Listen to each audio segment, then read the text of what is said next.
Welcome back to another episode of Elevated Dialogue here on the Uncle Junior Network. I go by the name of Uncle Junior, and here with me on today's show is the rest of the Wolfpack members.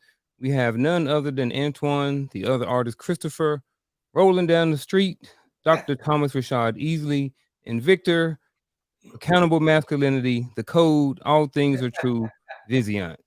How y'all doing today, gentlemen? Excellente. Hey man, I'm gonna take a quick second, man. Go around the horn. I know it's the holiday season. It's that time of year. At least um, people be going through things this time of year, and a lot of times, life get hard for people. So I just want to check in with you guys real quick, and just to see how everybody's doing today. How you doing, Antoine? Hold on, unmute. Oh, Antoine, you're muted, bro. Antoine. Oh, I said I love the holidays. Everything, the bustle, the bustle. I'm all into the holidays. The eggnog. Woo! I love it. How you like your eggnog, Antoine? Spiked or unspiked? A little spike, got a little something going on this side, just enough to get you woozy. Bro, do y'all see Antoine drunk? Like real talk. Right? You can still comprehend what you're saying, but just a little slower. Hey, I don't know. How you doing, Roland? I know you was a little under the weather last time we chopped it up on online last Friday night on Coaches Empower Perspective podcast. Yeah, I was going through 8 that o'clock flu. every Friday night, just in case. Yeah, that flu bug had me going, and this time of year, growing up, I hated it because we were broke, So Yeah. when you ain't getting nothing, or whatever you get, somebody gonna sell it. You don't look forward to it, and then now, I'm not really a holiday person myself, but I still make sure I find time for family. I feel you on that. What about you, Dr. Easley? I look forward to the quiet, during that time. Being with family is a part of that quiet, because everybody kind of is doing their thing. We chill, maybe watch a movie or two. Like, I'm looking forward to checking out The Best Man. It comes out tomorrow. I'm looking forward to checking it out. So I'm not big on Christmas movies, but I am big on watching something at Christmas. For example, Die Hard. It's not a Christmas movie, but Yes, Antoine, Yes, it is. please don't judge me, man. But I have to watch that around Christmas time. Now, Brother Roland, I don't disagree with you, but Bruce Willis just said recently, he was just like, it is a Christmas movie, but Bruce Willis said it wasn't. But I'm like, whatever. It's the best thing to watch around this time. But don't get me wrong. But I mean, there's some Christmas things too. Like, I think The Best Man is Christmas. It's a Christmas thing, so I'm not against. I'm just saying, but I love watching more things like this. Rudolph? Oh man, that brings the kid out of me. Come on, man. Yeah. Friday After Next is a Christmas movie. There you go. There you go. And I see Victor on here. Hey, our homeboys in that, Ricky Smith. So yeah. There you go. Vic, what's up, man? You weren't here last week. You were doing some traveling, man. Welcome back, man. How are you?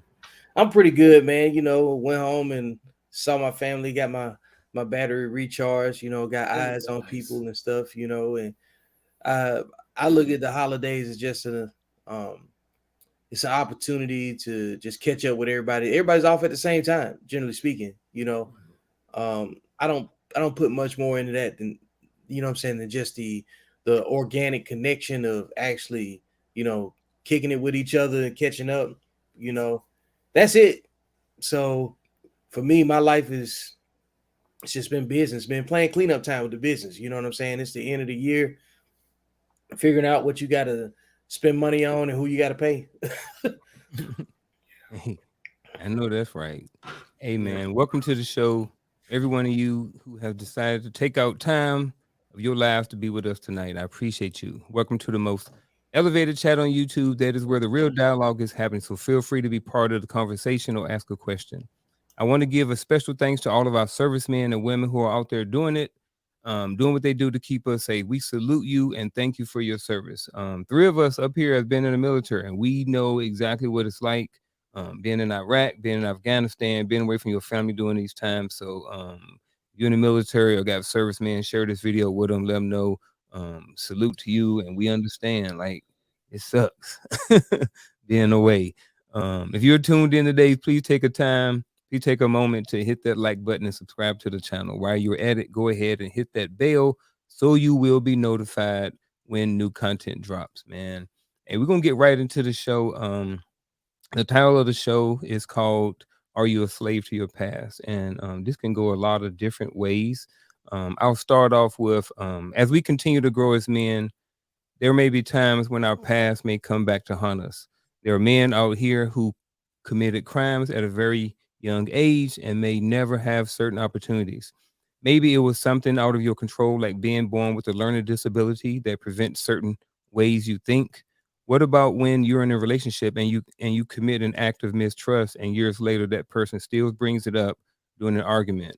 At what point does our past stop coming back to haunt us? Is there a certain point in our relationship where the past should no longer be mentioned? Coach mentioned last show that our experiences are our experiences and we should never use them against someone else. It is a requirement that I learn from my experiences and bring those learned lessons forward into my current situation and not the experience. I have met men in relationships and they have shared with me how their partner keeps bringing up the past and will not let it go.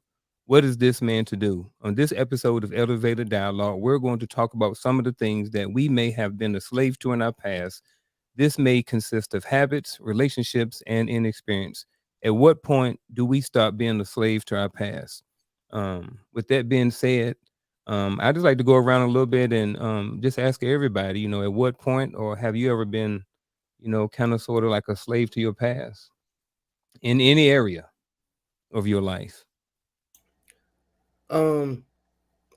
I think that for me, if I had to say anything, as slave to my own expectation management and trying to create, trying to bridge the gap between manifesting something and then managing your expectation with the variables that's already in the, what I'm saying, in the environment. Like, you may have a great idea, but the means to execute that idea successfully changes the way you expect outcomes, right? So you can be a slave to a perfect plan. You know what I'm saying? If you're very OCD, meticulous, and very methodical, and when it doesn't work, you bump your head up against the wall. A friend of mine said that he noticed somebody being upset, and use the word triggered, and he said the person was as triggered as a housefly in a windowsill, and it's because the person, if they come in with a perfect plan, and then if it's reversed or turned slightly off, they keep bumping their head up against the wall because they're a slave to the perfect outcome that they envision. And then when the environment doesn't provide the avenue for that perfect outcome as they visualized it, they lose it.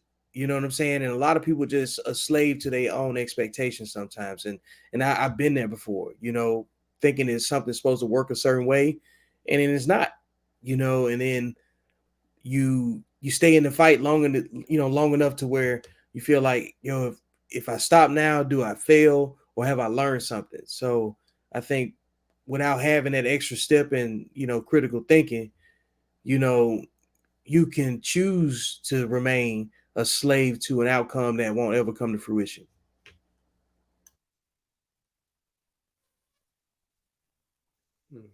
I think I used to be a slave to the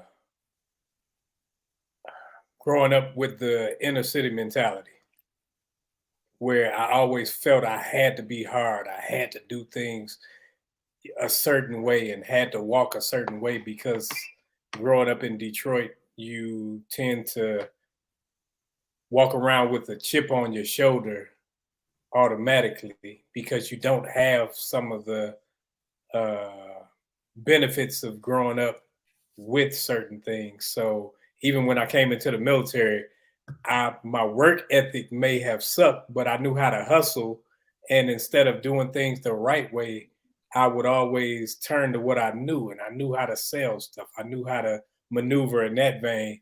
And I saw that I had to move away from that if I was to grow and not have to look over my shoulder and not have to think about things that would be detrimental to my family and everything.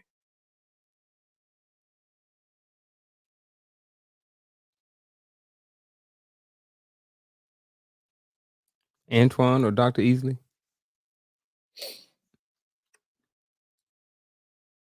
I would say, I would say I'm gonna go a different route because I was a slave to the mistakes I've made in the past. Right? I used to look at it as a like an anchor.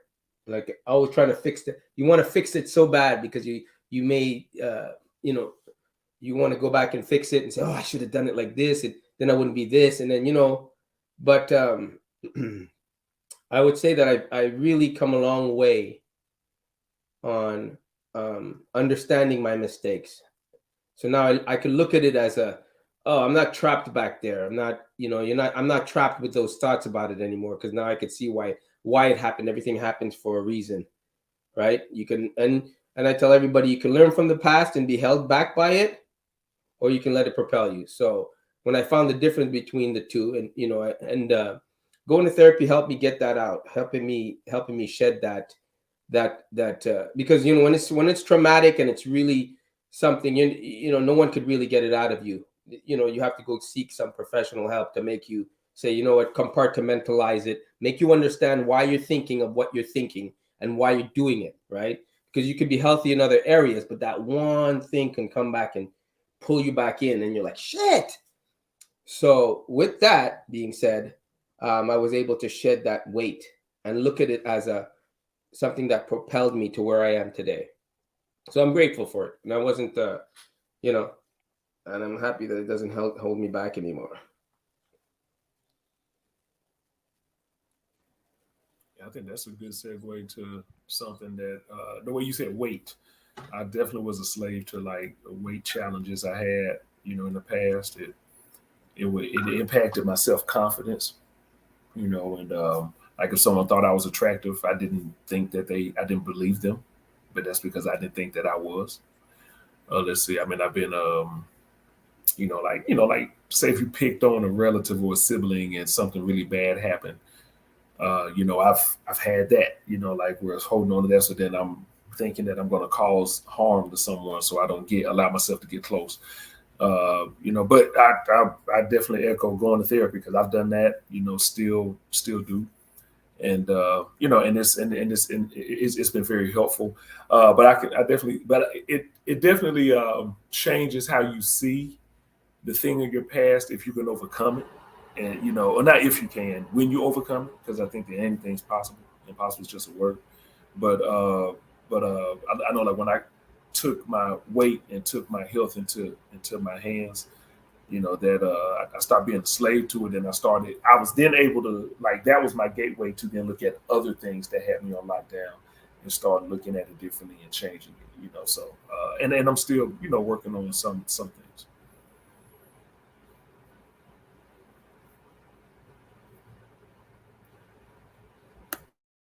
What you got, Chris? As far as things in my past that are holding me back or things that I'm Yeah. still dealing with, Either one. people aren't used to seeing the grown-up me. That's what I'm getting a lot of pushback from. People still see me as little Chris from around the way.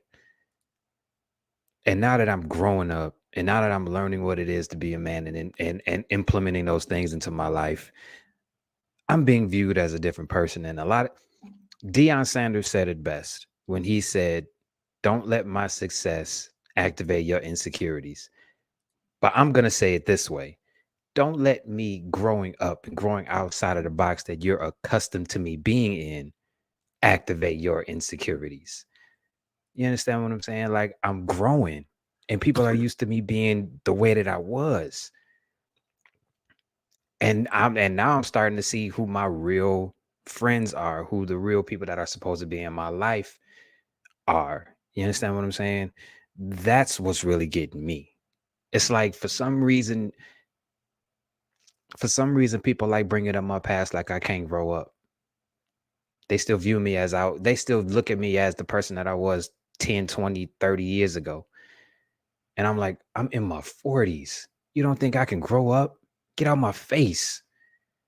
If you can't take me as the grown up that I am right now, then you don't need to be in my life right now. I'm in a different stage. I'm a different person. And if you can't respect me enough to look at me as that person in that different stage, in that growing stage, then go that way and let me grow. I'm not about to stay stagnant just to make you feel comfortable.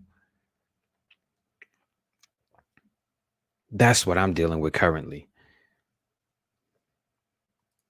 Man, I heard that. I definitely heard that. And that's kind of what I was thinking about too, is that, sometimes even in relationships where we may have done something, in the past. I remember like I did something long, long time ago, in my first relationship, and it's like 8, 9, 10 years later, like they was still bringing it up. And it's like, at what point, you know, at what point do the do that expire? You know what I mean? Was the statute of limitations or something? When does it expire? You know what I mean? Why are you still bringing up stuff from 10 years ago? Like, I thought we was past that. Like, we didn't had this, we didn't went on this vacation, we didn't did all of these things to build and grow, all of these things, and 10 years down the road, you still bringing it up. So why, you know what I mean? I'm just kind of asking, has that ever happened to anybody else in a relationship? It don't even have to be with a woman, even with family sometimes. You know what I mean? Yeah, like for me, I was always a little row. And at some point, you got to set the record straight because, like in the military, you come around every few years, but they want to hold you to where they knew you. And it's helpful for them because they really don't know you anymore. So they want to keep you right there. Oh, little row. I remember when you was this, when you was that. And then you sitting up there like, dude, I done had nuts, hair on my nuts for years now. And you saying I'm grown, and at times you take it the wrong way, but you're not realizing that these people really don't know you, so they don't know what you've accomplished, they don't know how you've grown, and at some point a conversation is needed just to say, I've matured in these areas, and this where I am now, and then they can start to respect your gain and your journey. Hey, Antoine Lyons, welcome to the show. I know if y'all recognize the name, y'all probably know who he is. Antoine has been one of the biggest supporters of this show and this channel since pretty much since day one. Me and Antoine worked together, so I would like to take a couple seconds right now to thank Antoine for supporting the show. Thank you for jumping on here today to want to be part of the conversation, man. But I'm gonna give you a couple minutes to introduce yourself to the panel and to the people that's watching. My name is Antoine Lyons. 51. I'm just a regular guy. I'm a minister. I love God, but at the end of the day, I'm a man. And what I love about two brothers, y'all keep it, real to the point and transparent. And we need more men to be like you brothers that's on this show, for real. I'm glad I ain't the oldest no more.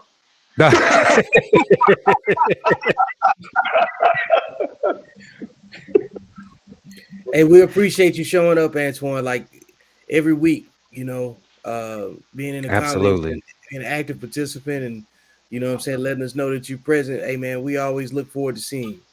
Likewise. Yep. My fault, man. I think my car alarm was going off, but it might be my son. So I'm back. I was distracted for a second. I heard something going on, but hey, Antoine, jump in, man. If you want to, have you ever been a slave to anything in your past? I know we kind of just shifted a little bit, and we kind of had just got on, a little bit of conversation about maybe, where maybe someone, our wife or a relationship person maybe have held something against us and never wouldn't let it go. So, have you ever been a slave to anything in your past? Yes, definitely. With my stepdad, Martin, that my stepdad was abusive, and one of the things that he was king at is when you do something bad, he'll keep bringing it up. It could be something that you did 3 years ago. He'll bring it up out of the blue, And even in marriage, my wife does it. You did so, and it'd be like 4 or 5 years ago, and my mindset is, okay, why are you still there mentally? And mentally, I'm not that person no more. I'm a whole different person now. I look at the past, I think about it, but I can't stay there and I can't dwell there, because if I stay at that place, I can't move forward where I need to be as a person and grow as a person. Yeah, I feel you on that, man. I just want to go around. Has anybody else had a relationship or been with a woman or anything like that, to whereas you did something and they never let it go, and you were held by it? I wouldn't say I was hell. I had a girl that was good at doing that. A lady girl good at doing that. I mean, let me tell you, the F bombs flew really quick out of my mouth with that one, because I don't believe you should bring up. It wasn't even a matter of thinking should I no. I just F bombed her to the point of saying, listen, this is a healed conversation. We already talked about it.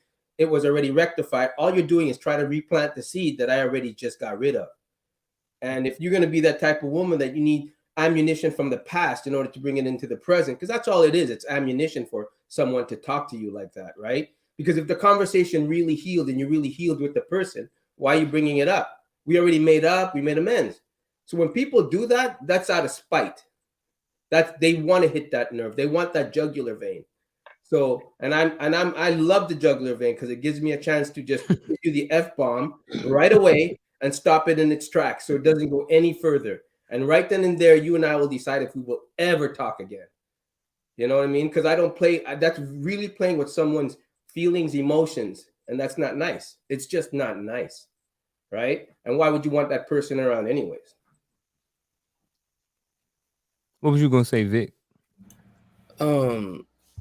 Definitely had some situations where somebody want to bring up something that's old, and similar situation, like most of the men on the panel say, hey, look, I'm not even moving like I was moving, at that time, like, which means my set of interests, are not the same. Like it's like if you went back in time 10 years, you probably either fight yourself if you had to go correct yourself, or like what version of you would you bump into 10 years ago, And if you sit back and you think about how meticulous you'd have to think about it in order to get back to those feelings that you didn't understand, that you was making decisions off of, you live a life full of anxiety and never try anything.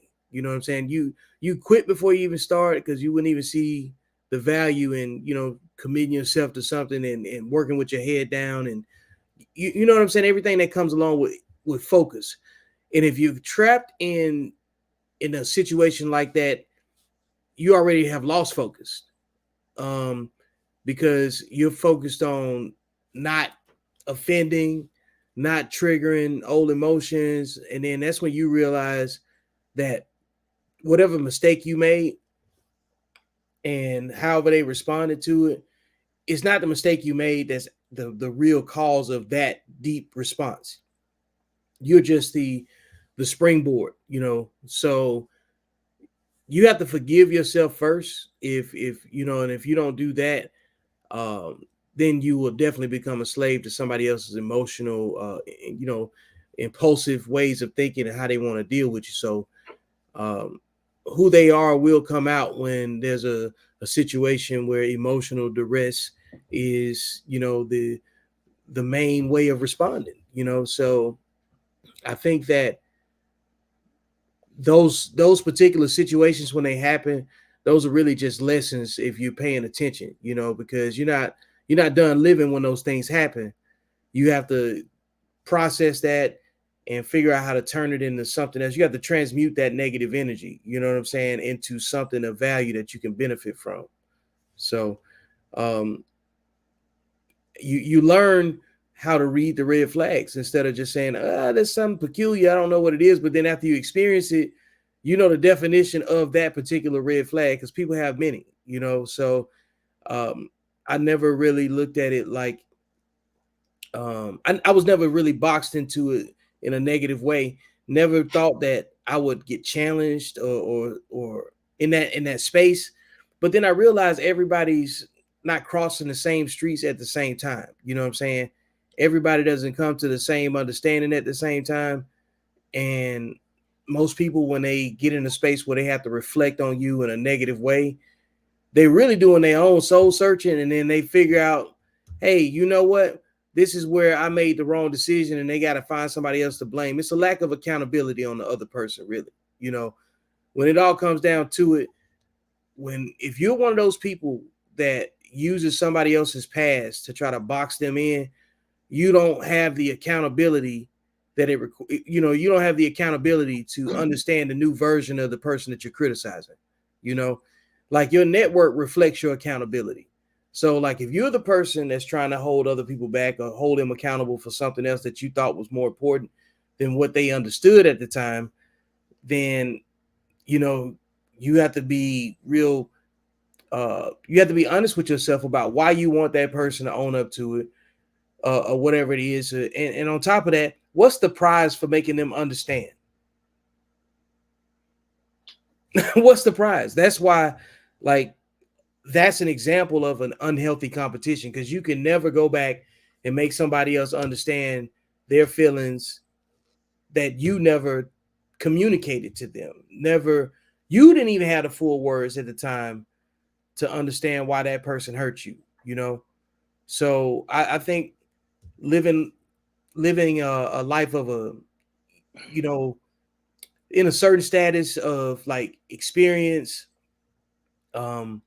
resources and networks, it gives you a different opinion about why those people try to box you in. So I don't even look at it as somebody try to box me in. I look at it, that person's trying to get out of that box, and they bumping up against the glass like a triggered housefly. I think along with that, sometimes we think that because we're past something and we're over it and we've dealt with it, everybody else should be also. I know married couples go through that a lot, where we expect, oh, I'm done with it and I'm past it, I'm letting it go. But she keeps bringing it up. She keeps putting it before me. That's because she hasn't dealt with it. Now, I can't deal with it for you, but you have to get to a place where you deal with it within yourself so that you can move forward. Because if you don't move forward, you're just bringing along baggage in our relationship. And what you're going to do is every time something looks like that, you go say, see, I knew you was this. And I'm like, man, I've grown past that. And you'll find yourself constantly explaining, constantly trying to be somebody that you say you are and you are, but you're trying to prove it. And that gets taxing because now it wears on you, it wears on the relationship. There's no trust. Trust, that's one of those things that's hard to rebuild. But if the other person didn't do the work and due diligence to make it right within themselves and move forward, it'll always be right there, just like they walking around with a backpack. Well, I got a question then. I want to know, and I've always wanted to know this. So I want to address this with the panel because, a lot of dudes, like you said, especially with marriage and stuff like this. Like I only been married for a short time, but I was married for 19 years previously. But I've known a lot of dudes who've been married, and this is one of the things. It's like you just said, Roland. One person may be over it, another person is not. So like what's the time limit, man? Like what's the statute of limitations on this? Like 10 years, 15 years down the road, like I think that we shouldn't be still having this conversation about what I did. You know what I mean? Right. So I know that's broad and I know it's based off different, relationships and the individuals and stuff, but I would like to just get you guys just opinion or thoughts about, what is a timeline, or what does that look like for someone to heal or to get past something? I know you can't say forever, but at the same time, giving someone 2 weeks to get past when someone cheating is not reasonable either. You know what I'm See, saying? I was a medic when I was in the military, and when it came to wound care, you debride wounds and you make sure you clean it out. So you got to dig in it, so it hurts while you're cleaning it. And I think some of us don't want to do the work to clean our issues out. You don't just, because if you just cover it up, it's still there and it's going to start to stink.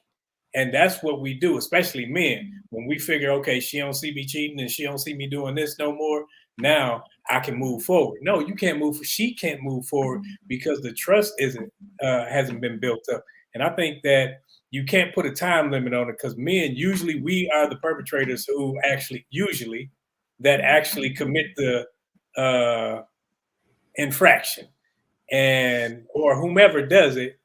You can't say, well, I'm not doing it now, get over it, because what that is a sense of not being compassionate to how they felt about it in the first place, and you just want to shovel it under the rug or bury it. But I think that if you two are working together, doing the work together, then everything will be seen together. But if you're not, if you're saying, okay, let's go here, and then you're not, men like to hide stuff. You come in, you put your phones down, you ain't got no passwords and all that other stuff. That's what we do. I mean, not as a whole, but as a group. And because we like to play with toys, like me and motorcycles and guns and all that stuff, we like to play with toys. And it's the same way with women. It's the same way with whatever you put your mind towards, that's what you dig into. And you don't really see anything wrong with it. You see, oh yeah, I was caught, and you see the problem in that, but you don't necessarily want to do the due diligence on yourself to say, okay, I do have an issue, and this is what it is, and she has an issue with it. So let's work on it together. Well, to me, the statute of limitations is, we discussed it, we came to a resolution, we're over it. Don't bring it up again. Because if you bring it up again, it'll only mean that you're just trying to hold it over my head because you did something and you don't want to feel bad about yourself. That's where I come from. If we sit down and have a discussion and we actually fix what the issue is, and something happens later on and you bring that same issue that we fixed up again, then that means you were just holding it as ammunition. And I'm not doing that. Get that up out of here. No. You are not about to punish me for something that we said that we was over. No, that's not happening. And if that's what you plan on doing, then I'm going to bid you adieu. I am not going to have that held over my head if you said that this was done and over with. Bottom line, you are not going to hold me prisoner for some things that we're supposed to be done and over with. No. I've been through that my entire life. I ain't going through that in my adult life. That ain't happening. Sorry, but not sorry. That would be like if you sprung your ankle and I sprung my ankle, and we say, okay, we both did it at the same time. To you, it may be a low sprain. Me, it may be a high ankle sprain. It takes me longer, but I'm saying I'm over it. Then don't say you over it. Don't say you over it. Don't lie to me and tell me that you over it just to hold it over my head later on. Better, they say, oh, I'm good. But then when something triggers it, because you can't tell what's going to trigger you, just like with PTSD. Your triggers are your responsibility. Get over it. If you said that you was over the situation and I said, okay, we're over the situation, you say you're over the situation, we look each other in the face and say the situation is done and over with, we're never going to bring it up again, and you bring it up again, then you were lying to me in the first place. Why not be honest up front? But I think it takes a while for people to get the words of what they understand about their feelings. You know what I'm saying? I think more people have been dialed into having an emotional, impulsive response, right? So they overreact, and sometimes it take you days to get to something. I know there's been times where I've been angry about something. I got to wait a week. You know what I'm saying? I got to process it. I got to write it down. I need to, like vet it in a roundabout, creative thinking way. And because I don't want to say something that from my seat, I can't come back from, because generally speaking, men like us that are leaders, if you come off with the wrong delivery, you shut down a lot of people. You know what I'm saying? I think that this is where we start getting into the balance of men having thick enough skin to endure somebody else. You know what I'm saying? To endure somebody else's insecurities. Like, men, we could talk to each other hard, right? With purpose and have a message with it. And we can accept tough love in the form of coaching, constructive criticism, especially if you really playing to win. And I think that if you're looking at it from a mindset of a man trying to set that boundary for a woman to follow, you have to also understand that if she's following your lead, you have to be able to accept that you have to do a better job at coaching too. You know what I'm saying? And everybody on your team is not going to get the same place. Some people are going to require a little bit more work in some areas, you know, so you have to make sure that you don't put them in a disadvantaged position. Like if you're trying to gain an understanding with somebody that's bad with money, then you don't put $50,000 in their hands and then expect them to meet your expectations. You see what I'm saying? And what you can't do a fire and forget scenario in that type of situation. But like if you have a significant other that you have wounded unintentionally in an area that's been made known to you, and you either do it intentionally or unintentionally, it's going to take that person that was impacted by it a little bit longer to process that, because that hits a little bit closer. You see what I'm saying? So like it's no different than like you could be offensive to somebody and they owe you a response, but because you're so ignorant, they have to be patient with you. And that's why your grandmama used to tell you, bless your heart.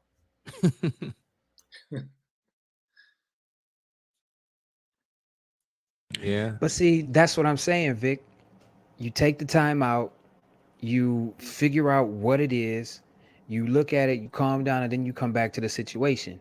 That's what I'm saying. If you can take that time out after you've been hurt, look at the situation, and then come back and have a conversation about what happened, and then the conversation comes to a resolution, and then after that resolution, something happens and you bring it up again. No, I'm not doing that. You're not about to hold me hostage for a past. You're not about to hold me hostage over something that I agree with that. Over with. I agree with that. No.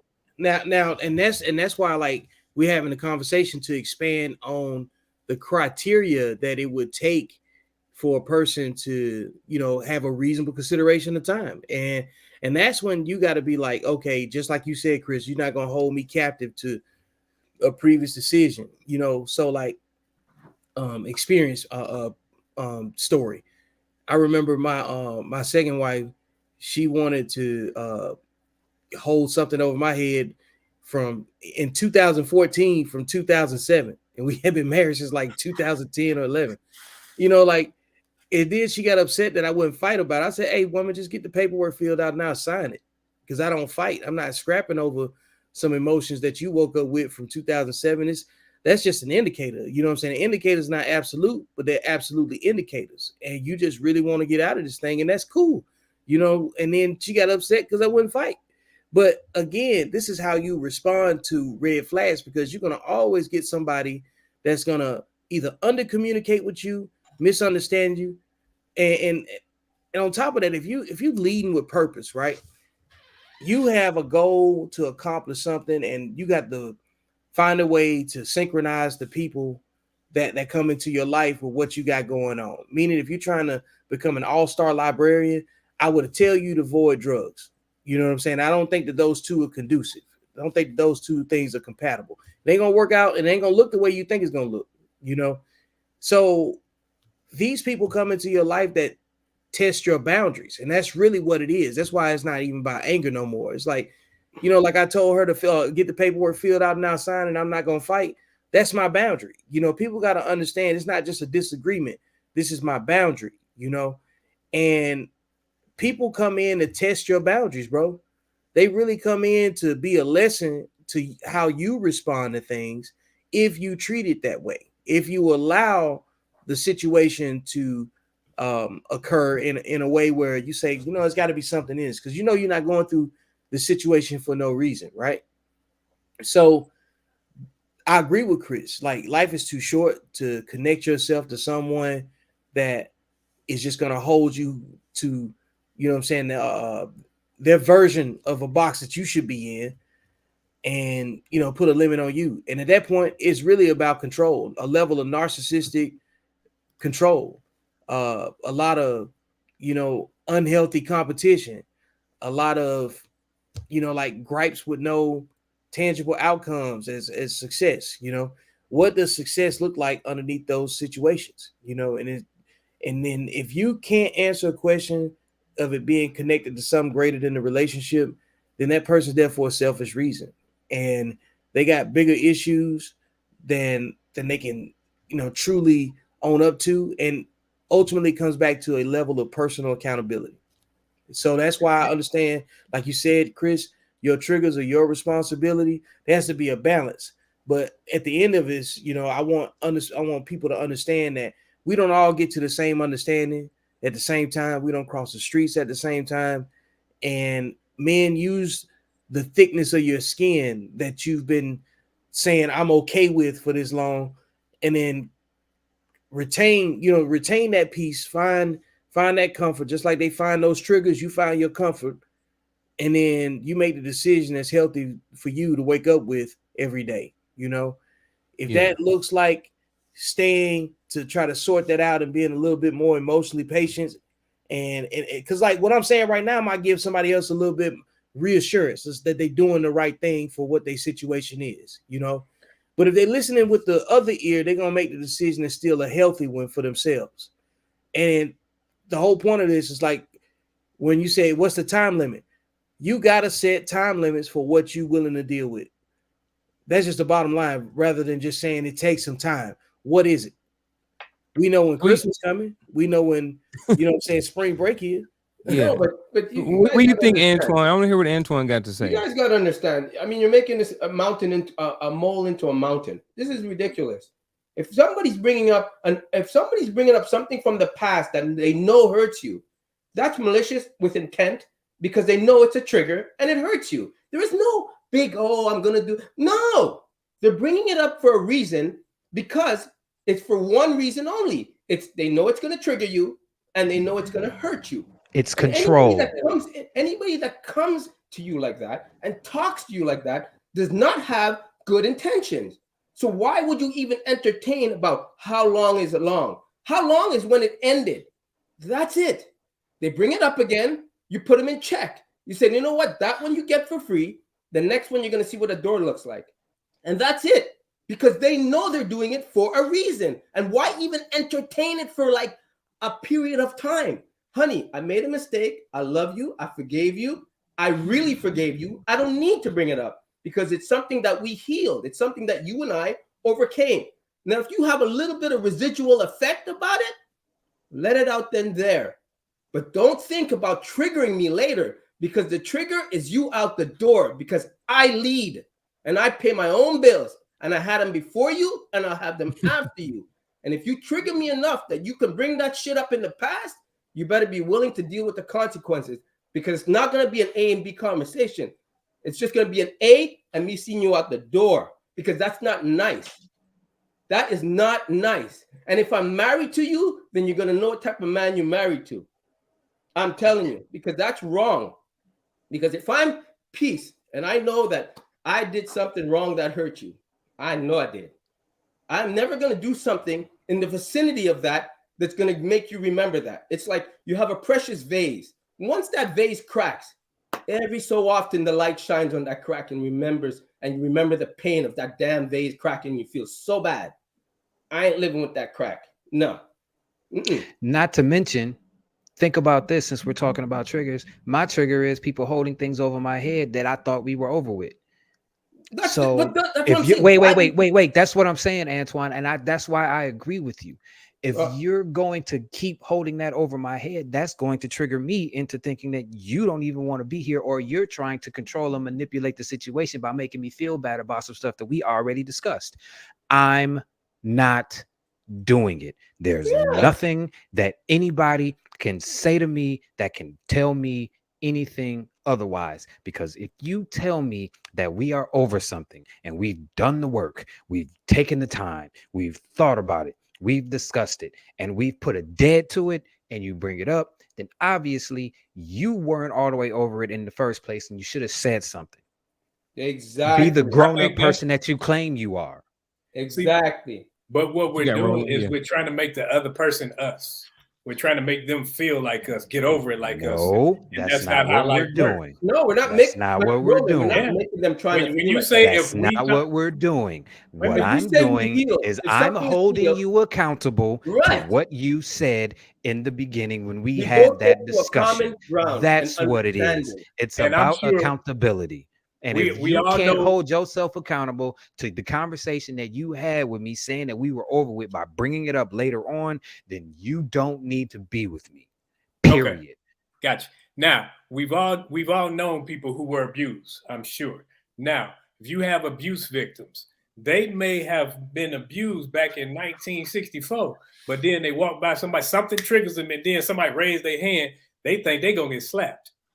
You can't say, well, you supposed to be over it and not do this and not da. You No, You're can't. that's conflating two totally that's different moving the things. goalpost. We're No, talking. that's not moving That the is, goalpost. yes, because it is, everything You Roland. are moving the That is goalpost. moving the Everything we're talking goalpost. about No, is you're moving situation. the goalpost. You're We're talking about a we're talking about situation two outside consenting of the adults. relationship. Exactly. Two singing consenting together. adults. You're talking having a about something conversation. outside We of the can't relationship. talk. We can sing together. We can't talk together. You're talking about something that's No, outside of the That's relationship. outside the box. No, If no. you're I'm talking talking even about within the wait, relationship.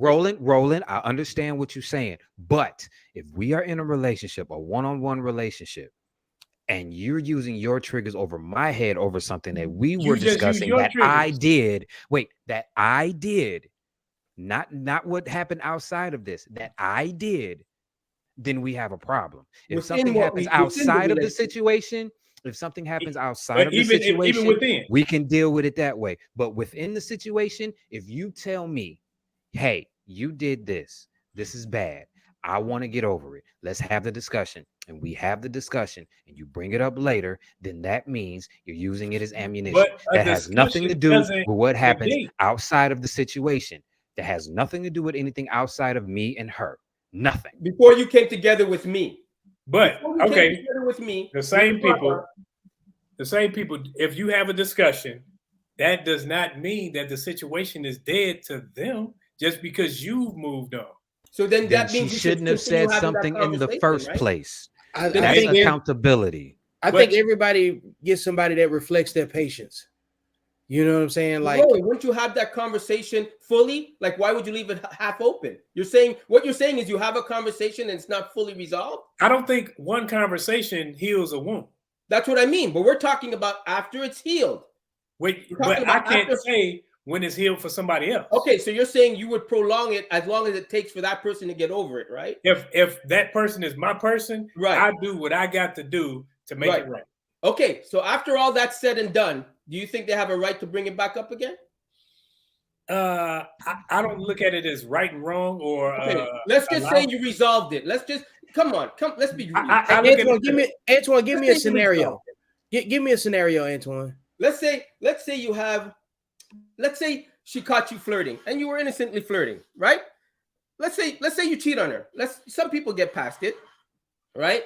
And you cheat and you went to counseling, you had that conversation with her, you had the pillow talk with her, and you really come to an understanding she accepted you back, right? You did the work, you stayed outside the house, you did the work, you moved back in, boom, you're together. And you said, you know what?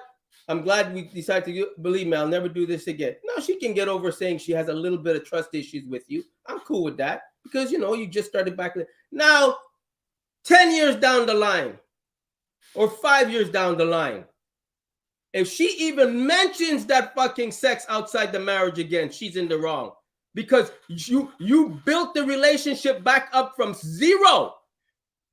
She has no right to bring that back in your face. Is she And I saying keep it for something that she's seeing now? Huh? And this is what I'm working up towards, right?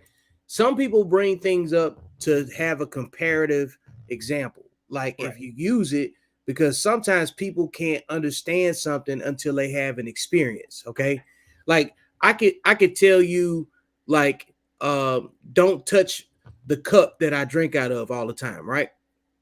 And then you touch the cup all the time, and then you may have something that is not even a cup, completely unrelated. It might be, I don't know, don't don't touch my computer screens or something like that. Because I have a big pet peeve about leaving fingerprints on screens, because you got a mouse. Why you got to touch a monitor? You know what I'm saying?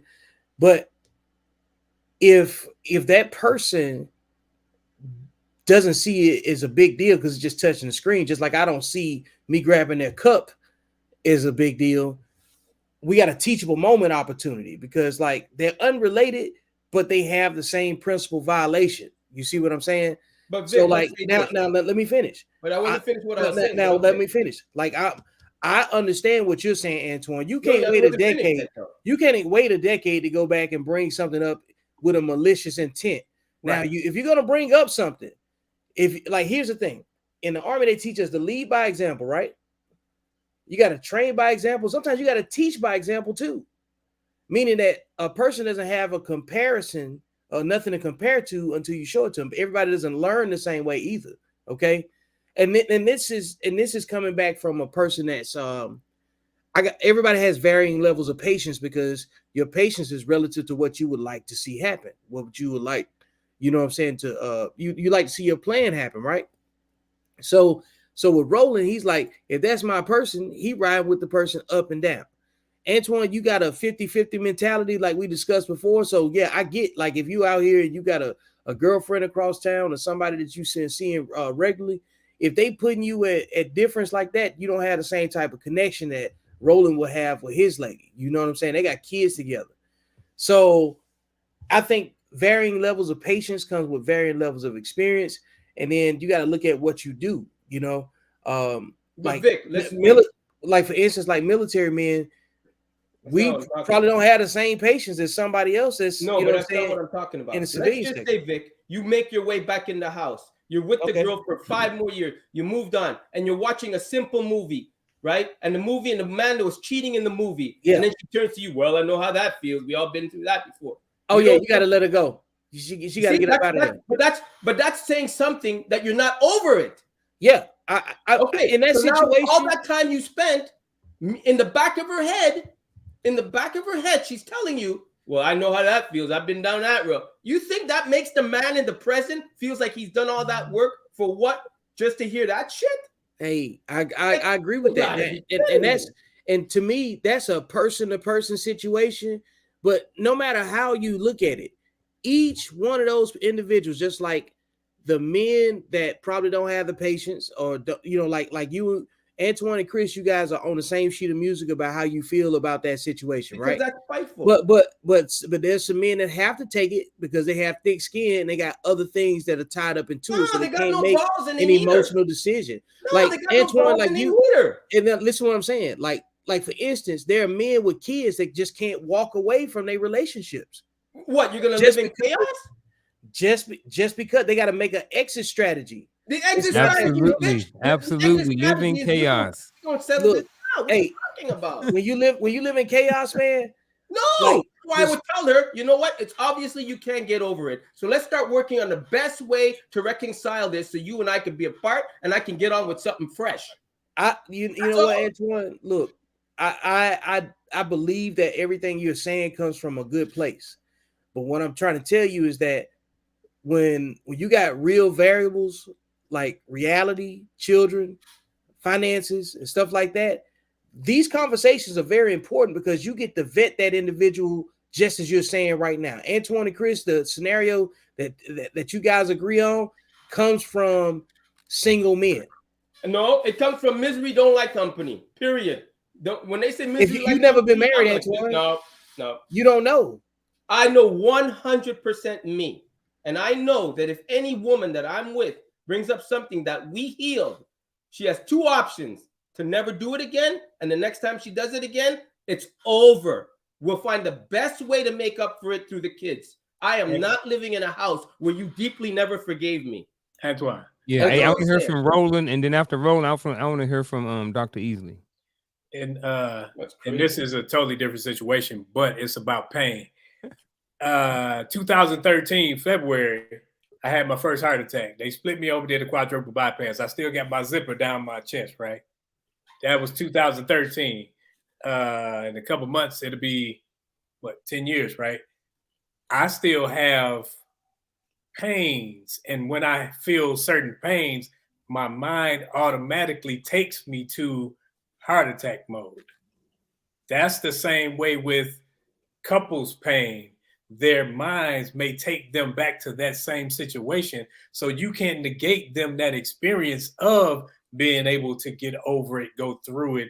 And I understand they should say, and they should say the right thing. And they should, if you mean that, if you say this, you should mean it. But that's not life. That's and then what Vic is talking about, our responsibilities. I know my first wife, I stayed in the marriage because I had three kids. So I'm thinking, dang, you know, I don't want to leave my kids, because in what I believe in marriage, when you sever the relationship, you bleed on the kids. And later on, you see it in them and how they were raised without you being in that same household, without you being around to actually teach and mold in certain ways. So you do think about those things, and they weigh on your decision making also. That's just living. That's just living for the moment then, because any moment that could happen.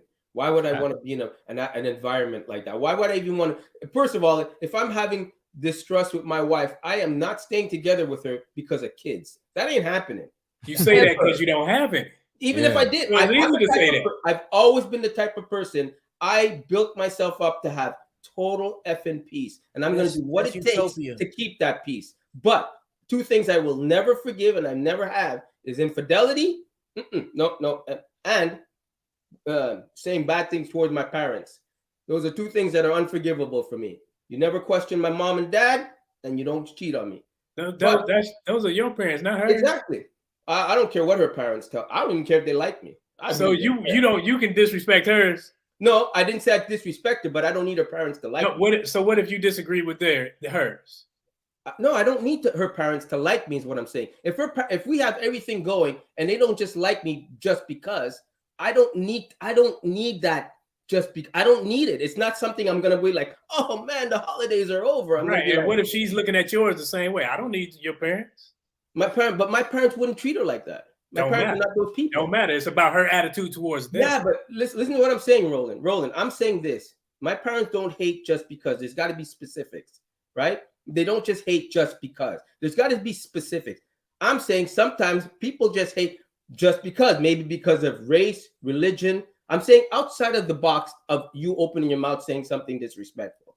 I'm saying in those elements of life, right? Great. I don't need, if they say, well, he's not converted, he's going to have to stay outside the house. I am more than welcome to stay outside the house because I don't need that animosity anyways towards me. But I'll tell you one thing, my blood runs through my kids' veins, and you will never see them as long as you're okay with that. And she will know that, because she will know, I don't trust my kids with your parents because they don't like me because of so-and-so. My blood runs through my kids' veins. Your parents need to understand that. I don't trust them. It's that simple. And if she cannot understand that, then we wouldn't have kids in the first place, because I make sure I let her know that up front. I had a girl that her parents didn't like me because I was black, and I was cool with it. I was like, well, I don't need your parents anyways, but I do know if this becomes another level, they're not coming into our house, so you have to make a decision. And she, as much as she cried and understood, she knew it was over, because I was at the stage of my life where I needed to grow. I needed to see where this is going. So, I mean, I understand. Like, sometimes another girl left me because I wasn't going to convert to nothing. I wasn't going to convert. Like, what are you, crazy? I ain't doing that. I mean, I don't even know. No. So I understand that. I'm just saying that there's no way that I would let anybody bring that into my life, even with kids or without. I need to be happy to do what I do. I really do. I get you, Antoine. I will say, speaking from experience and other men that I've known, there are plenty of men who stay in unhealthy relationships for their kin, for their children, and or for other reasons. You have to think, if you got like, I got 3 boys.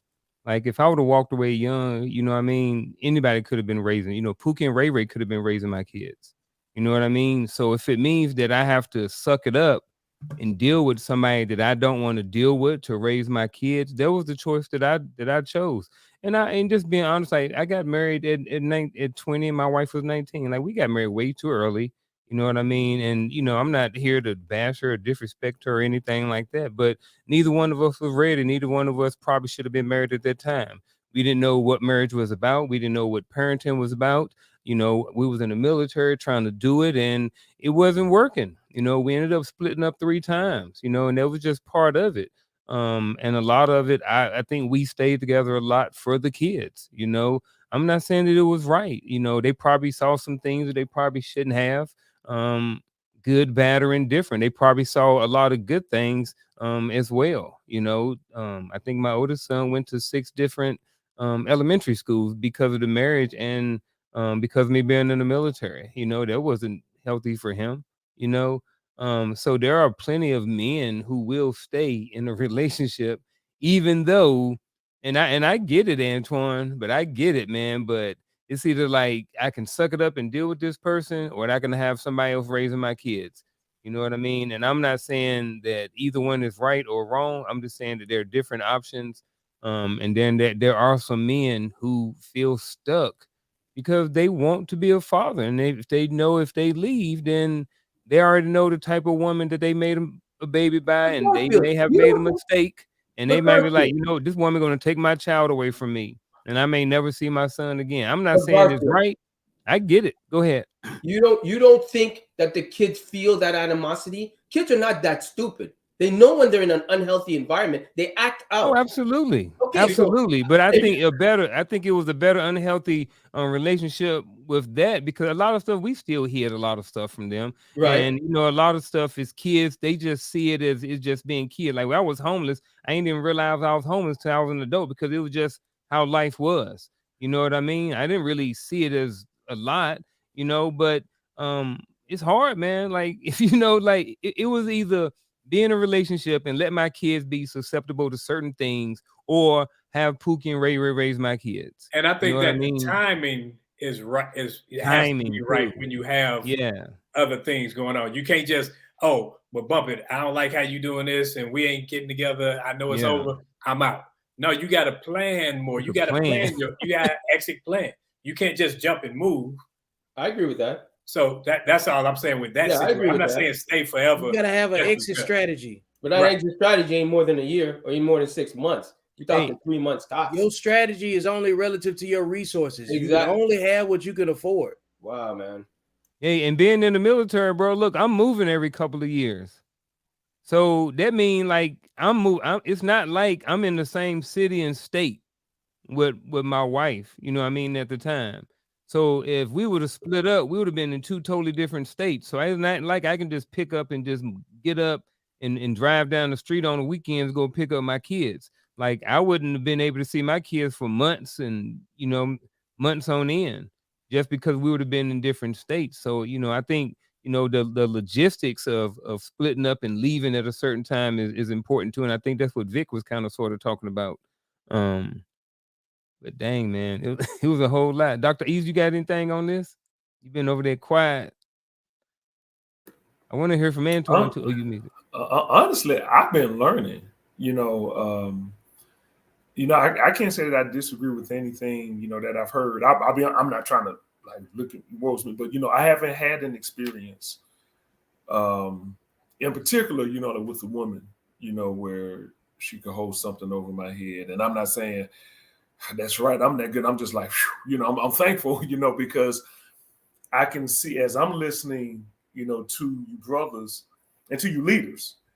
What I'm hearing is it's not necessarily easy when you have a number of other, and I'm not trying to say children are children, but I'm saying other elements that will impact Yeah, your decision. Variables, thank you. And the way that I am right now, I just have to be honest. Like you say, like where am I? I'm with Antoine and Chris. Okay, I'm with them. But and maybe that's because I don't have children. Maybe that's because I waited until my 40s to get serious. You know what I'm saying? Maybe that and maybe that's because of the decisions or the wise decisions that maybe I've made, or the selfish decisions that I've made. I don't know, but yeah, but I'm actually with them. You know what I'm saying? If you say yeah and then you bring it up, I'm gone. And because I've had a long time to see what peace actually felt like. And I've had a long time to understand that. And that's why I say that's not a brag or nothing like that. But I just realized like it's, and then this is when I agree completely with Roland, because now it's about the timing and what's going on at that time and how you do it. And see, so I don't really think that there's a right or wrong here. You know, I'm going to take the Jesus route, because Jesus never said anything about good or bad. It was always about wise and unwise. And what I'm hearing is you have to apply wisdom. It's best to apply wisdom in situations like this. And like I said, man, I'm learning. I'm taking notes. You know what I'm saying? I'm like, okay, all right, you know. So that's why I've been quiet. You know, so it's not been boredom. It's not been like, wait. I've been actually sitting over here soaking it up. And thank you all for doing this, you know, for us and also for yourselves, of course. But you know, I definitely think that you're doing a service to us, and I feel like that in today's discussion. And I'll say to Roland's point, Roland, I agree with you on not having a family and not having kids, because you would have that more of an insight than me, right? So I agree with your knowledge in that area. I can't compete with that. All I'm saying is that the way my life is so peaceful right now, and I'm still growing, learning, trying to understand, building, I'm becoming a better person, because if people say healing, I'm already healed. I'm done in that area, right? So I know whatever comes into my life has to be like 100% healed, because I don't, in my position, have the time, patience, or want the knowledge to try to fix you. You better come in ready to go. Now, that's why it's important to me. I wouldn't get with a baby mama, because I don't have the patience knowing there's another man out there that's going to come and visit or see his kid, right? I'm like, no, right? Unless he's dead, then maybe there's a possibility. But anything outside of that, I can't afford that, because I need the tranquility to create because of the life I lead. But I'm also willing to be the man that adapts to what you're saying. Understand that her needs matter. What she wants matters. That's something I'm going to have to really put in a box and follow your lead on. You know, that's when I'll be listening to you when I get into a serious relationship, because I'll be honest with you and I'll be 100% clear. The only time I miss a woman is when I want consistent sex right now. That's it. And then the only time I think of a woman is when I want kids. Other than that, really don't need you, because I got a bullpen, right? And there's always a fat one that needs some loving. I'm just saying. Oh, Jesus. You know what I mean? So there's always room to grow. 2 minutes too long. Hey, look, you let them talk 2 minutes too long, you're going to hear something you don't need to hear. I'm being honest with you. You know what I mean? The easiest fishes to catch is the one swimming with a little mini-me. Y'all hear him, ladies? I cannot with you. Get in line, ladies. Get in the stable. Get in the stable. It's Antoine Christopher. 555. Come on. I gotta look. Go ahead. I gotta be real with you. Dr. Easley. Please. Okay, we all laughing right now, so I want to keep it light. You know what I'm saying? No, I want to keep it light. I actually hear what Antoine is saying. Look, I just wrote a song. I'm not gonna bore y'all with it, but it's called Truth Player. But I'm gonna wrap the hook to you. It's for all those people who like to put themselves on social media. I said, I know what I say ain't the popular truth. Why sweat one when you can have 22? You ain't got to be my boo. No dirty deeds to do. I love me more than I love you. Now, if you look, every line, that last line is the way, in my opinion, everyone should live their life. I love me more than I love you. To me, that's when peace really comes out. You know, it don't mean that I won't take care of my kids. It don't mean I don't more. But if I don't take care of me, I can't take care of you. But it's that line when I say, why sweat one when you can have 22? Listen, love, relationship, and all. If someone ain't acting right, I'm with Twan. It's like, hey, people, be careful. I was listening to Morris Chestnut this morning, because Best Man, you can tell I like the Best Man, right? It's coming out. And he talked about his marriage. And he said, and it's something that I think, like I'm taking notes listening to him, right? He said, he and Pam, they've been married together. They've been 26 years. He said, one of the things, the primary thing that neither one of them does is two things. They don't mistalk or misspeak to each other, you know, so they speak, you know, probably niceties and hey, baby, you know, all of that. Excuse me. But the other thing is, he says that they keep themselves up. So he says it's like they don't take for granted that they're in I completely disagree with Walter's statement right there. Peace is overrated. Chaos builds character. I disagree with the first part. I agree with chaos builds character. But I don't actually think peace. I think peace is overrated to those who don't have peace. Oh, okay. Because I'm like, Yeah, I he don't just think peace is joking. overrated. He just didn't type the LOL after that. Yeah. Oh, okay. Because I'm like, nah. If I ain't got peace, somebody getting shot. So I don't agree with that one. But yeah, I mean, but okay. I hope you're joking. That's called really good sarcasm. Oh, okay. All right. Okay. Cool. Because I was sure spitting the truth. But you know, but he said that they keep themselves up, and that just made me think like, oh wow. You know, I'll be honest with you, brothers. I haven't heard that in a long time, and I'm looking at everybody on this screen, and we all look like we, you know what I'm saying, like, look, even though that doesn't, because health can still, things can happen. I know, but I just look at everybody, and attracted to women, of course, but everyone here looks healthy, and and I think for me that jumps out of me because I spent most of my life very unhealthy, and overweight, and it impacted how I saw myself, which then impacted how I'll be honest, maybe how I did hurt somebody else, how I did engage with them. I'm not saying intentionally, like I'm gonna hurt her because she's fat. No, I just mean because I had this open wound, it probably left a lot of space for me to do, things that weren't, that weren't humanly correct, that weren't wise, that weren't nice. And I'm using Antoine's word. It wasn't nice. And I know that I've wanted forgiveness and grace on things. It takes patience. It takes, like different people patience. But the thing that I do like about what I'm hearing though is that and I think you said this, Uncle Jim. No, I think, somebody said something about boundaries. I was taking mental notes. It was big. Okay, so my homeboy. All right, okay, here we go. Okay, Alabama. Yeah, genius. Anyway, see, but I think no matter what. Well, I'm not gonna say I think no matter what. Here's a question that I have for you. Can boundaries change? As you grow, boundaries have to change. As you grow, because. And I'm asking, not out of. I'm asking out of curiosity to learn. So, I'm not gonna say nothing else. They have to change because if your boundary for protecting your intellect was rooted off what you knew at age 20, and you never invested in expanding your understanding of the world, you can't even protect yourself.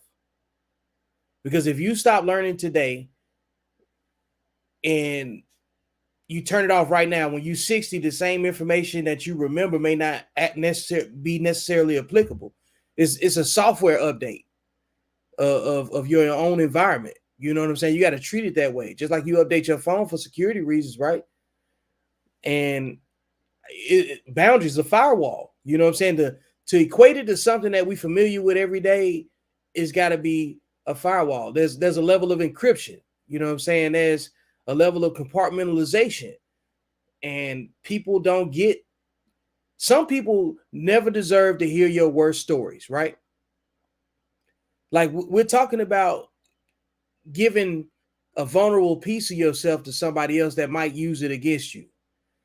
So you got to have a different boundary, and that person got to earn access to it.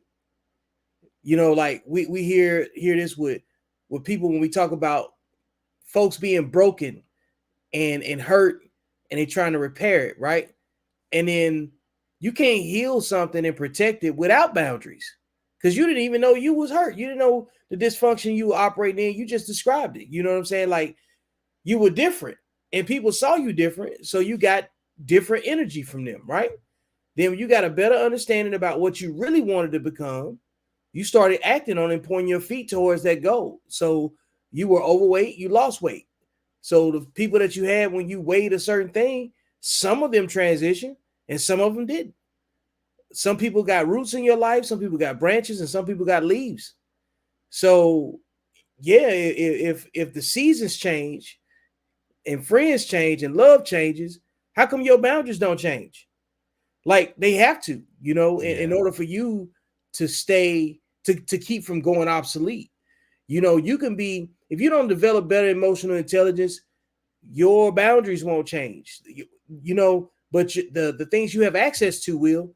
If you are loud, obnoxious, can't read a room, somebody else is going to protect themselves by not inviting you into their space.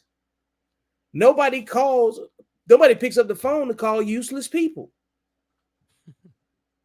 Yeah, I heard that. Hey man, I appreciate everybody in the chat today. Roland, I appreciate that, man. It was a good comment, man. That's truth right there, man. Boundaries change with growth. That's back what Vic was saying. What say you, Antoine and Chris?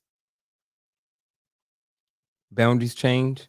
I would say boundaries change as you grow and learn and become a better person. You just know what you want more, and you understand yourself more, and you know where the line is drawn, you know. So I think, yeah, definitely, as you grow and your life changes, you become a better person, a better, as people say that old cliche line, better version of yourself. Your boundaries expand, and you get, as you get older, you tolerate less. You really tolerate less. You get stuck in your ways in some areas. So Yeah, I like that. To me, there's a difference between boundaries and having a set standard of things that you flat out are not going to tolerate. yeah. What's the difference? Boundaries can change, but at base level, these things I'm not dealing with. Those are principles. Like whatever you adopt as a personal principle, I get Exactly. that, I have a set of principles when I'm dealing with people. You are not about to hold anything over my head that we said that we was over. Don't lie to me. Don't steal from me. Be honest, be real, be righteous. Anything else we can negotiate. Those are my Well, how about base level. well, how about this? How do we keep from being a slave to our past? You know what I mean? As people are watching this show and I want to be able to provide them with some sort of solution. We may not have the answer, but maybe us coming together can bring forth some ideas of, how people transition to this through this. If someone is holding stuff over their head, how do you keep from being a slave of your past? If you're a slave in your past, then that means there's something there you haven't healed from, because there's nothing good back there, right? You can't fix back there. So if you're a slave to your past, that means you're not healed from it. And you got to go back and resolve that shit, because there's no way you're driving a car looking in the rearview mirror. All right. So you got to go back and fix it. You are not healed. If your past is holding you back, you're not healed. Time to get professional help if you can't do it yourself, because you should put a time limit on how long this madness is going to stay going around in your head. That's the definition of crazy, right? Isn't that the definition of crazy? Doing something, the same thing over and over and expecting a different result? There's truth to that. So to say, how do you heal from your past? How do you move past? You have to heal it first. You have to revisit it, get to the core of it, do the crying, do the boo-hoo, and, make yourself look like a fool if you have to. Get therapy if you cannot handle it yourself. You're not equipped. We all have our specialties, and I'm a big believer in therapy because of the fact I can say it works. And there's certain trigger points, certain things they say, right? Because they've seen it all. And I just think that's how you would do it, period. I got to echo Antoine about Sorry about that. No, because I got to echo you. But I'm going to quote my favorite author, which is James Baldwin. You can't fix what you won't face. And I know that there's other things to add to fixing that, but that's all I got. And I just so I just want to say thank you, Antoine. But that's something that I'll share. And I think when it comes to fixing, if you trying to fix you, because I ain't never trying to fix nobody else. That ain't my job. My job is always to fix me. And the first thing I got to do is I got to own my, let me see where it's at, ish. You can say however you want. I got to own my ish. So my part in it, I got to fix that. And once I'm done with that, you can hold on it all you want. But me, I'm moving forward. So I will never allow someone to hold something over my head that I'm past. I will never allow you to keep bringing something up. So I'm with you, Chris, and I'm with you, Antoine, because once I'm done with it, I know I'm moving different. So if you see something, you don't see that. And if you see something, it's because something is in your eyes and not in my life. So own your ish, deal with yourself and your problems, and then you won't be living in the past. I think you got to mind the business you can afford. And if you can afford to go back in time in a DeLorean to go back and correct all your mistakes, then go for it. I think these situations to avoid becoming a slave to your past all circle back to personal accountability. If you can't go back to you, similar to what everybody else has already said in a roundabout way, and human beings, for me, and going forward, so I don't have to be focused on my past, fall into 3 categories. You either create problems, solutions, or either opportunities. Okay? And if you're not using your experience and your emotions and your effort in a healthy way, you are automatically asking for a renewed subscription to living in the past. Okay? Like if you can't integrate any of those things that I said in, those few words, it don't take a whole lot of words, man. It don't take a whole lot of, fancy way of delivering it. At some point, you got to realize that nobody's coming to save you. And if they ain't coming to save you, they damn sure can't protect you. And if it hurt, then you got to do something to keep from going back down there. You got to create new boundaries, new understandings, and distinguishing what's policy, what's law, what's flexible, what's not. You know what I'm saying? It comes down to how creative are you willing to get to insulate yourself from being mishandled. Like all of these things come down to personal accountability, because nobody can live your life for you, resource your life the way that you can. Because if you have a vision for how you want to wake up when you put in the work and you're tired, you like, I want to retire and I want to live a life of this peace that we chase, that seems to be so elusive for so many people. What are you willing to do out of your own organic resources? Take away the money, take away sex, take away jobs, take away all of that. What are you willing to do to find peace in a chaotic climate? You have to determine that for yourself. And with the combat veterans that's sitting up here on this panel, we know what that feels like and what it looks like. And a lot of people have dealt with situations where they've been under duress, meaning that life is on the line, their sanity is on the line, or have felt some kind of pressure. But if they cave to it, what does it look like? Well, if they decide to think their way out of it in a healthy way, what does that look like? You got to be willing to live with the answer that, on either end of the course of action on those options. So again, personal accountability, man. Like if you're not willing to own your, your business, or however you want to frame it, for YouTube guidelines, I don't want to, use no unnecessary profanity, but like you got to own your business, man. That's just what it is. Mind the business you can afford, and you can afford peace. If you don't listen, you can't afford to pay attention. Yeah. I was thinking about something. The difference between consequences and being a slave to something you've done in the past.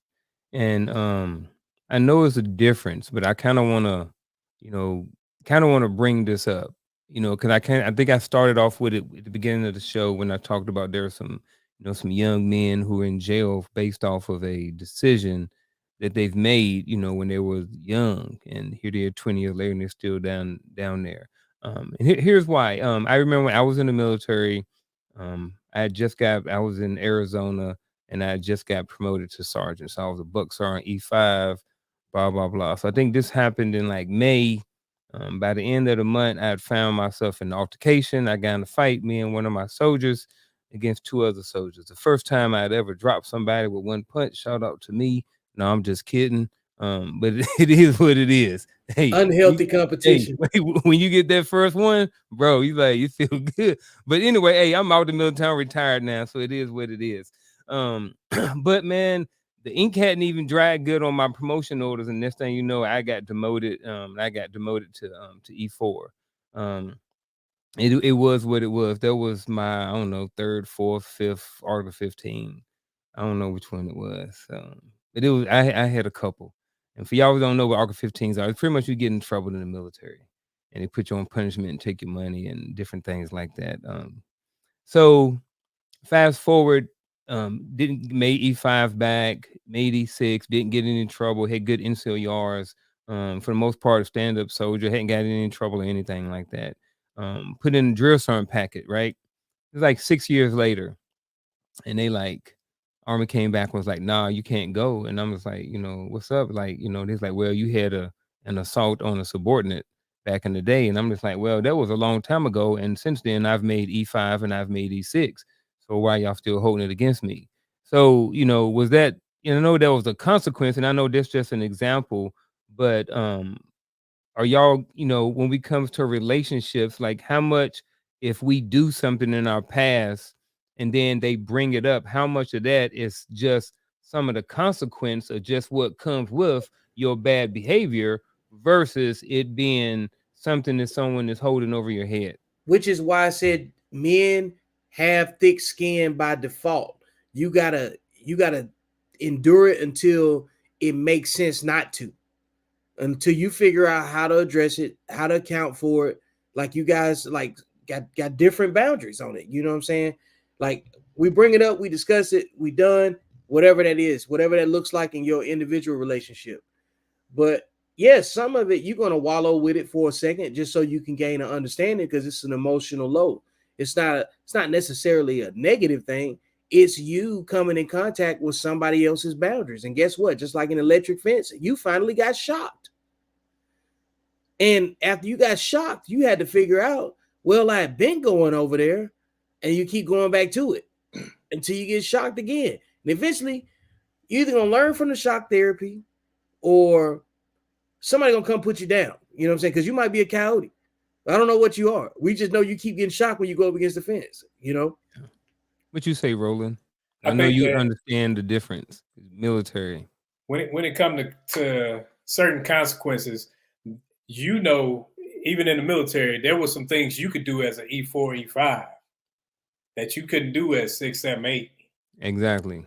Because like when I first went down to San Antonio, Sergeant Major he said, I don't even care if you get a DUI. Don't mess What was with your me. rank?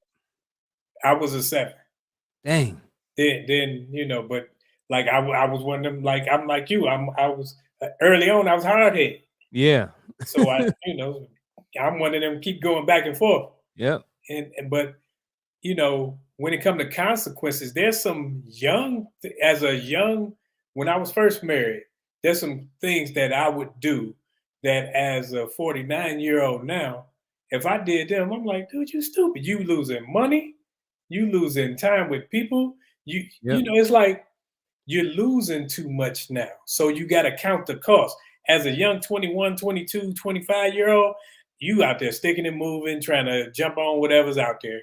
Whereas when you get older, if you still out there just trying to jump on anything that's running around, you have a maturity issue. And last time I checked, retardation is pretty much a maturity issue. And that's where you are. Go ahead, Doctor. What you laughing at? It rolling? I'm laughing at Roland's last statement. That's it. The retardation part. Retardation. Yeah, that word is acceptable to use now. It doesn't mean what it used to mean. So. Right. I'm not meaning the people. Yeah, I know, but I just wanted to clear that up for anybody who's watching. That word does not mean what it used to back in the day. Hey, and some of y'all out there think it is screwed acceptable. and chopped. Okay, you think very screwed and chopped. Okay. Screwed and chopped. That's that Texas stuff, ain't it? We're doing all that screwed and chopped music. They slow down R&B here, fam. You know what I'm saying? Like that. You gotta understand that. So you say, hey, slow down R&B. Chopped and screwed. Hey, it is what it is, man. No, I mean, but I'll say something. But I mean, I'm like I said, I feel like in tonight, Jim, I'm learning. Like I learned just from everything that you all just said about the different phases, the different positions, and I agree. When you're younger, different phases of life call for different behavior. And everything that Vic's saying is, just like over the top. Just like wow. So I don't know. You know what? I'll tell you like this. But this is why I agree with Chris, everybody. But this is why I'm still with Chris and Antoine. I think that as I'm listening to the guys who are just a couple of years older than me, because I'm 44, there's so much wisdom. Y'all giving me like 35 years worth of wisdom. in like 35 minutes. And so that makes me lean back to what Antoine and Chris was saying. And I think that what that tells me is, as best I can, as much as I can, keep my nose clean and don't get out here and don't do anything, crazy, and don't do anything insane. And then I won't behave in an immature way, and I won't have, as you just said, Brother Roland, you're losing too much time now. Now you're losing money. Now you're losing, and then that means you're losing peace. And I think that if anything, that's why I really still go back to what Antoine and Chris, everyone is saying, but just the position that they held. Because I think a peaceful person that goes to also if it said I can withstand some things, but I also know my boundaries or principles, and I know how to stand by. But I'll say this, and this is something that I say on every episode: what I expect from someone is what I should really be doing myself. So if anything, if there's something that I know I don't like, and I think Antoine says this all the time, then I'm not doing it. Like if I don't like if I want no one to cheat on me, I'm not cheating. If I don't want no one to yell at me, I'm not yelling. If I don't want anyone to take my money, then I'm not taking your money. So then it goes back to something I think Chris and Vic said is about being accountable to myself. And I appreciate y'all, tonight. Dr. Easley was the student, and I'm glad to be learning from you doctors. Appreciate you. Hey man, I sure do appreciate that, man. Hey, thank you to everyone who's been with us tonight. We're about to wrap up. We're going to close up with our final thoughts. So hang in with us for a few more minutes, and we're going to let you guys go and enjoy the rest of y'all week. All right, here we go. Let's start off with Chris. Hold on, you got to unmute. Oh, can you hear me now? Yes, sir. All right. Okay. Final thoughts. It is okay to think about the things that happened in the past, but it's not okay to be stuck there. You have to grow, you have to move, you have to live life. Life presses forward, not backwards. You cannot drive forward looking in your rearview mirror unless you plan on switching lanes. My recommendation would be to do what everybody on this panel has been suggesting. Find a way to face what's holding you back so that way you can move forward, because that is the only way you're going to be able to move forward in a productive manner. And that's really all I got to say about that.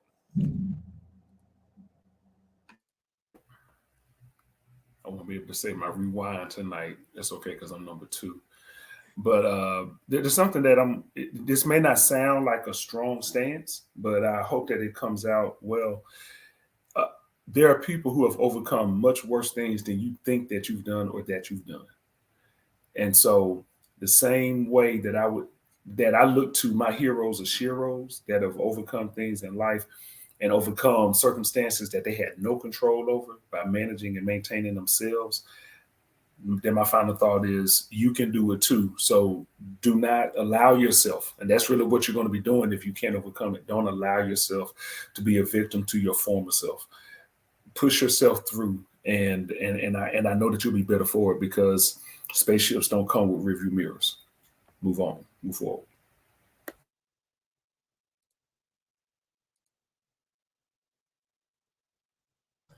I would say as my final thought this: if you're really struggling with your past, that means, and it's really affecting your present, because I ain't gonna say future, you haven't created it yet, then you need to go back there or find that what it is that you're not healed from. And if you cannot do it on your own, which you probably won't be able to do it on your own, because if it's been bothering you for this long, obviously you proved you can't do it on your own. There ain't no YouTube video or any family member that's close to you, because they're going to tell you what you want to hear, not what you need to hear, that's going to be real with you. Go and seek professional help, because you can't fix it. That's why you're in the turmoil that you're in. Okay? And when you build your life up to a certain point that you're happy, you know you've done the work to be happy, and and now you're doing the work to stay happy and to progress further and bring more happiness into your life, and to the point where you're so happy you want to bring someone else into your life. Don't bring chaos. Don't tolerate chaos. You don't need it. It took you long enough to experience happy and to be happy, to find it. It's your best friend now. Don't disrupt that, right? I'm not saying life is going to be perfect and there's not going to be any problems, but it's got to be problems that you create, not problems that were brought into your life. Okay, you cannot fix anybody. All right? You cannot. You're not equipped for it. That person needs help. And if you know that person needs help, why you're entertaining their thoughts, right? You have to find somebody that's on your wavelength. Find somebody that's where you're at in life, and that's considered a fresh start, right? And if you get that fresh start, then your past is not going to bother you. I always tell everybody, oh, why would you bring something of your past relationship into your present? Well, that means you ain't tired of that person yet. You haven't let go of that person yet. So you shouldn't be in the present one anyways. And have your boundaries that if anybody mentions their ex to me, why are we having that conversation? Why are you here with me? It's like somebody pulling out their phone at dinner. Well, obviously they don't need you if they're looking at their phone, right? So it's best you just ask for the check and go about your business because you ain't that important anyways. And the same way applies to life. Be stern on your beliefs. Have your standards and don't sway. You created that happiness for a reason. Some did it more extreme than others, like myself. But at the same time, I know 100% I'm bringing somebody into a happy life, a happy environment. I'm not saying it's going to stay that way, but I know that's where we're starting from. And if you know that's where you are in life, right? Don't bring anybody to disrupt that. Sometimes it's okay for somebody not to like you. You can't make everybody happy. And as a matter of fact, you don't want to make everybody happy because then your phone never rings and you don't get work done. So again, once more, if you're still struggling with your past and your past still makes a difference, that's because you haven't healed from it. That's it.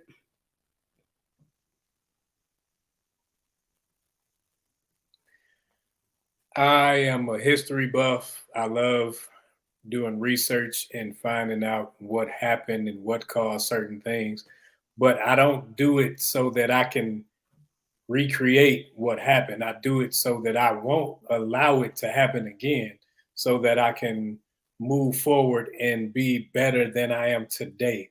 So if you have people that are trying to hold you to your past, the only way they can hold you to your past is if you yourself are holding on to some of those same behaviors.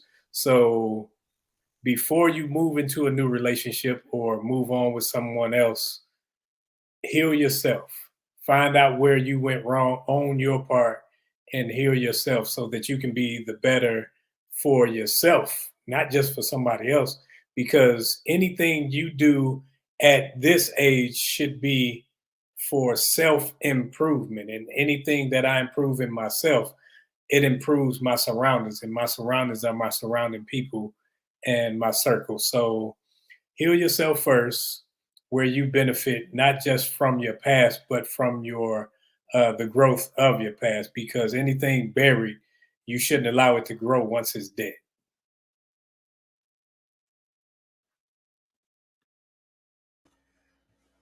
All right. So, final thought on this is, we talked about being a slave to your past. You have to make sure that you're not bound to your past. You have to break the chain from your past. Nobody's going to come cut you free. Nobody's going to understand what freedom looks like for you. And by freedom, I mean the individual capacity to choose what peace looks like for you. Expectation management keeps you from being a slave to your past. You can't come in with a utopia and then be shocked when it doesn't work to other people's expectations, and you can't focus on chaining yourself to other people's expectations of you. Anything you give your energy to is an investment, good, bad, and different. So you get the outcomes that you've invested in. So if you're in a constant cycle, you're part of the recipe. If something keeps repeating itself, you're part of the recipe. Okay. You have to do something different to get something you've never had. You can't expect to do the same things over and over again in a cycle to accomplish a utopian outcome. Ultimately, the abuse you take, the level of subjugation you commit yourself to really defines what you think about your future. If you really think about where you are right now, the abuse that you're willing to endure, is it conducive to the goal that you set for yourself. If you can say yes to that, then it's cool. Everybody's got their own goals. But being manipulated, being controlled, bound, imprisoned by somebody else's insecurities, and you submitting to that, that's not conducive to progress, success, or individual peace.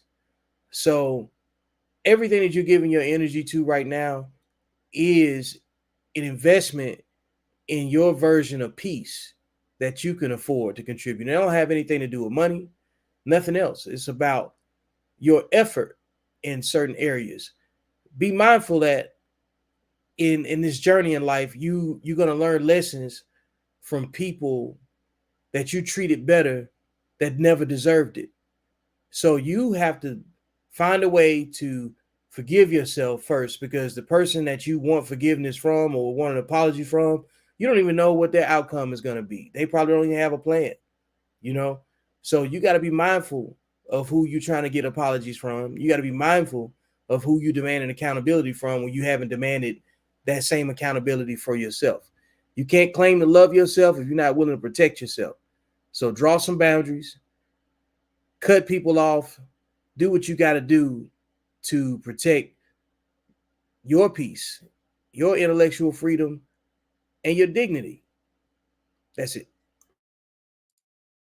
Hey man, I hear you, man. Whole bunch of great thoughts and whole bunch of great information was said on the show today. We will be back next week. All right.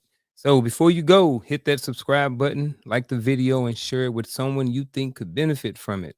Thank you to all of the Wolfpack members who joined in today's episode of Elevator Dialogue. The other Antoine was having some issues with his camera and stuff like that, so he wasn't able to stay in with us, but he has been in the chat following along with us. So I appreciate that. A big shout out to the most elevated chat on YouTube, and last but not least, everyone who tuned in to hear what we had to say about this topic. See you all next week, 7 p.m. Eastern Standard Time, for another great episode of Elevator Dialogue here on the Uncle Junior Network. We are out.